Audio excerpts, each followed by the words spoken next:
Здравейте! Важно ще бъде сега да покажем как да настроим своите микрофон и камера, така че да бъдат готови за възпроизводство в виртуална стая. Нека отново да влезем в виртуална стая.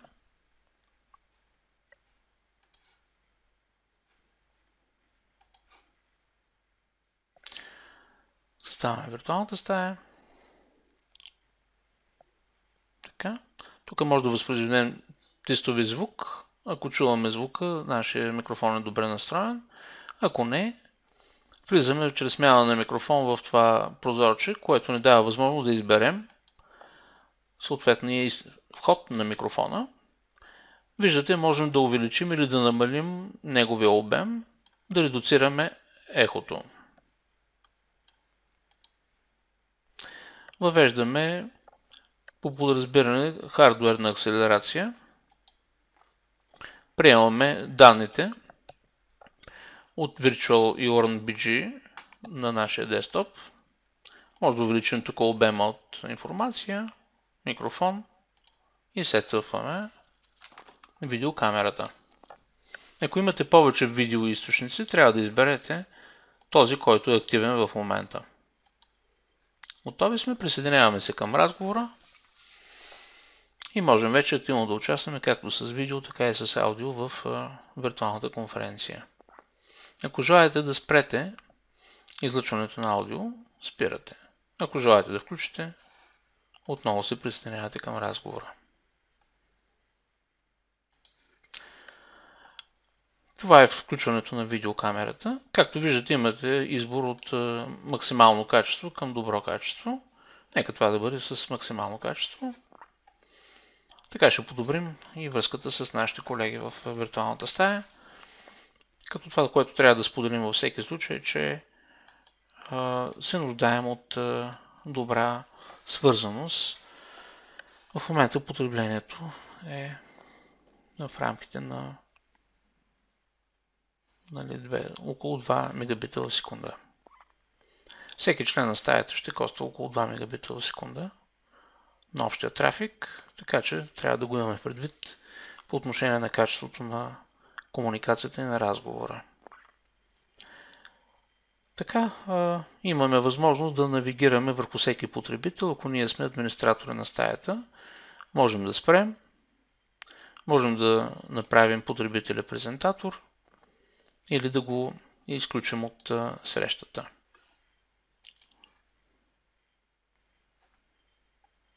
Най-накрая спираме виртуалната стая като администратори.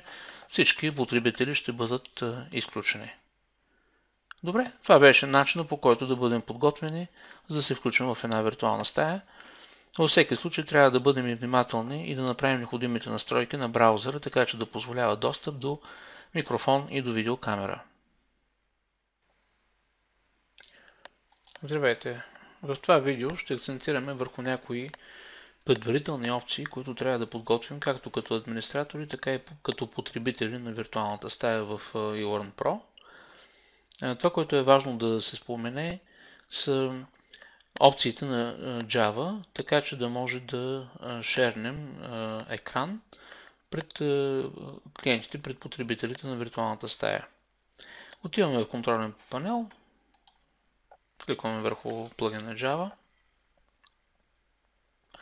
Политиките на Java през последните години са доста рестриктивни, така че е необходимо да изготвим, да подсигурим връзката с виртуалната стая предварително. Както виждате, тук сме вкарали тази връзка. В бутона въведете изключения. Сме записали връзката, така че да може тя да бъде възприята като един сигурен източник на информация от Java плагина и да бъде възпроизведен. Така, след като това сме свършили, нека да влезем в конкретна виртуална стая.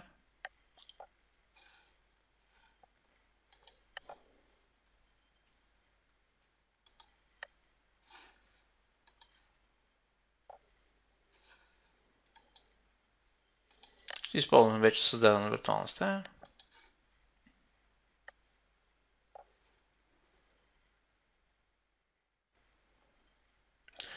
Много е важно да кажем, че тази функция трябва да бъде изпълнена за корпорациите, за големите организации от системните администратори, които да включват връзката.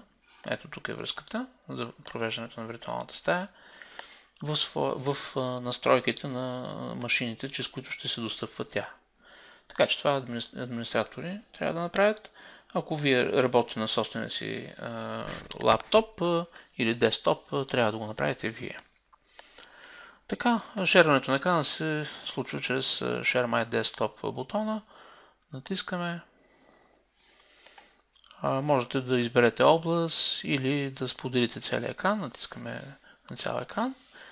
В мига, който направим това, Java плагина иска да се инсталира. Приемаме неговите функции. Виждате, имаме точна локация на аплета. Споделяме екрана. Появява се бутонче, което дава информацията, че в момента нашия екран е споделен.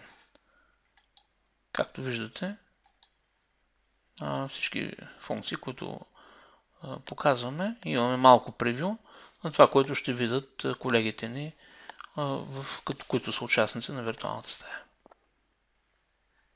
Натискаме бутона на приключване. Приключихме споделянето на екрана, изчезна и плагина. Излизаме.